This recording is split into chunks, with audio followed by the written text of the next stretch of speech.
Massachusetts. We have Elsie on the Republican line. Hello? Good morning. Good morning. I thought he was a senator. He's not. He's a candidate for senator, right? Correct. So he wouldn't know. Question, I wanted to know if the Social Security is dead or what, or in Medicare. I want to know because I'm 81 years old, and I just lost my husband, which was a veteran due for medicine, and I'm here trying to figure out if I'm going to have Social Security to pay my bills. I'm 81, and I took care of him, and I did everything I could. And you are sitting up there trying to run for the Senate. If you ever get in, tell the truth. Is Social Security dead? I'm depending on it to live. I can't get a job at 81 years old. There's no jobs to have. Right. Well, I think that's a good question. Is Social Security dead? Social Security is running short of money, and so is Medicare. And the reason they're running short of money is we used to have 7 workers for every retiree. Now we have about 1 worker for every retiree. So the demographics are difficult. So it's not that they're dead and that they're going to run out of money, but they eventually will because we don't have enough workers for retirees. But that's why we shouldn't increase or add to the benefits. During the 8 years of the Republican administration, we added Medicare prescription drug plans, and there are some senior citizens who can't afford drugs, but when we gave all senior citizens free drugs, we sped up the demise and the bankruptcy of Medicare.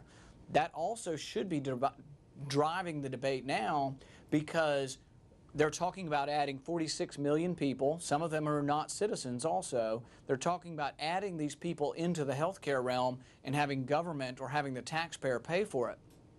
So we are running short of money. The other thing I would say is that you have to realize that nothing in life is free. In fact, P.J. O'Rourke likes to say, you think healthcare is expensive now, wait till it's free. Nothing's really free. You will have to pay taxes for these things. Will Social Security and Medicare continue to exist? Yes. But the real question you have to ask is, if we have 10% inflation next year and you only get a 2% cost of living raise, will your Social Security check be able to buy anything in the grocery store? That's the real question. That's where your real danger is. Not that Social Security will fail, but that your prices in the grocery store will rise faster than your Social Security payment. On the independent line, we have Gary from Azle, Texas. Yes. Now, I'm a medically retired postal worker, but I'm medically retired basically because of my military disability from the 70s. Now, I spent over 25 years at the post office, and I've seen all different kinds of stuff. And I have, I guess they'd call that a Cadillac health plan from the post office because it's the Federal Employees Health Benefits Plan. But here in Texas, I've seen some of the doctors that have actually dropped some of these from the Federal Employees Health Benefits because they can't negotiate a price on, for PPO and stuff like that, and they won't accept the price. And back in the 80s, we had to take and fight some of the insurance companies because they sat there and wouldn't pay for some veterans on their disabilities because they called it a pre-existing condition. And the way I feel and other veterans feel, if there's a company in this country that's going to say, okay, well, we're not going to do this vet because he's got a pre-existing condition, they don't deserve to do business in this country. Right. I've always kind of joked and said that the congressmen should go to the VA for their health care and the veterans should get the congressional health care, and that might shape up the VA system pretty quickly here in this country. But I think you're right, and what happens is if you have declining rates of payment for physicians, there will be a breaking point where physicians will quit taking. There are already some physicians who won't take Medicare because the rates become so low. All of the health care proposals now, when they say they're going to get efficiency or they're going to squeeze more money out of the system and somehow it won't cost us anything to add 46 million people to the insurance, it will cost, and it will ultimately have to lead to rationing or reduction in payment to physicians. But ultimately, if you don't pay physicians to do the work, you won't have physicians accepting the insurance, and that runs into more problems. And so really what you don't want is more government involvement. I say think of FEMA. When you think of government-run insurance, think of FEMA distributing water at the Superdome. They couldn't do the most basic things at the Superdome. Why would you want government to be involved in your health care? What they have now, we have Medicare, and it sort of works, but it's chronically short of money. So why would we want to make Medicare bigger or make government run healthcare bigger? Because they're chronically short of money.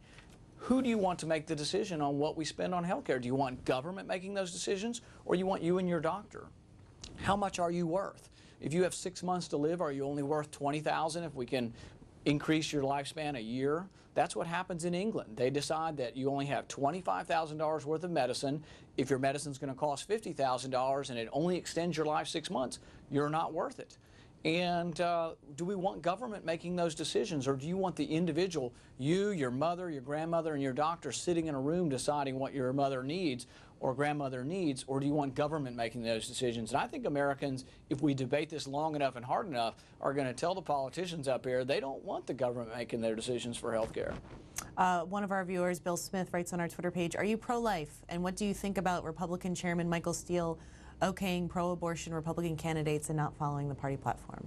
I am pro-life. I think it's wrong for the national groups to get involved in the state races, particularly when they're for someone who is promoting things that are against the platform. In my race, a big deal is I'm steadfastly against the bank bailout, and I tell every Republican voter I meet in Kentucky, and our platform says we don't believe in bailing out private businesses, and yet half the Republican leadership up here voted for the bank bailout. And a lot of those people who voted for the bank bailout are coming to Kentucky and giving buckets of cash to my Republican opponent.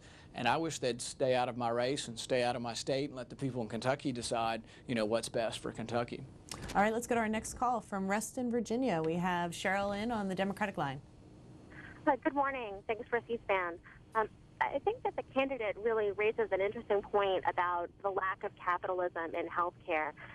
But by drawing an analogy to telephone service, I think you're missing a very important element that most of us all know, which is that healthcare is not like a cell phone. If I don't have a cell phone, I'm not going to die. If I have a heart attack, I'm in need of health care, and if I don't have that health care, I may very well die.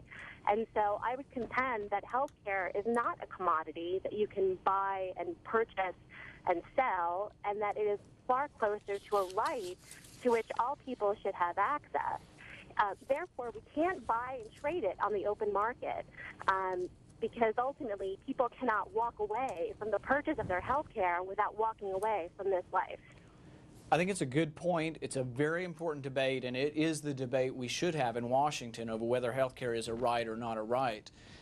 If you say health care is a right, you have to then argue that you have a right to someone's labor.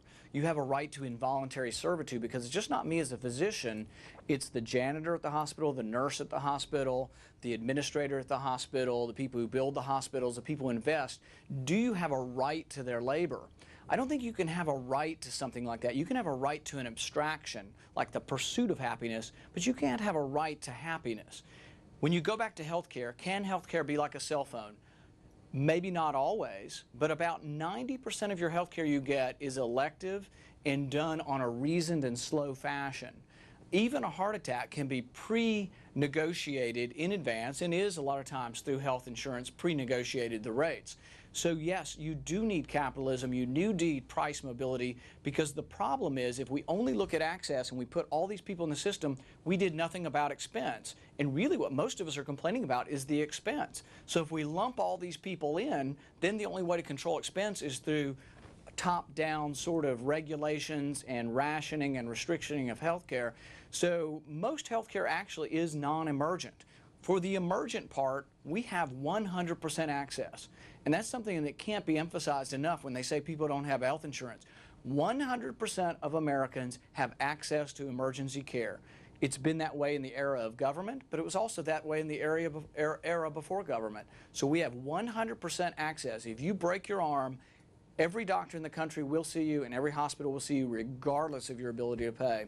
So that's important for us to know.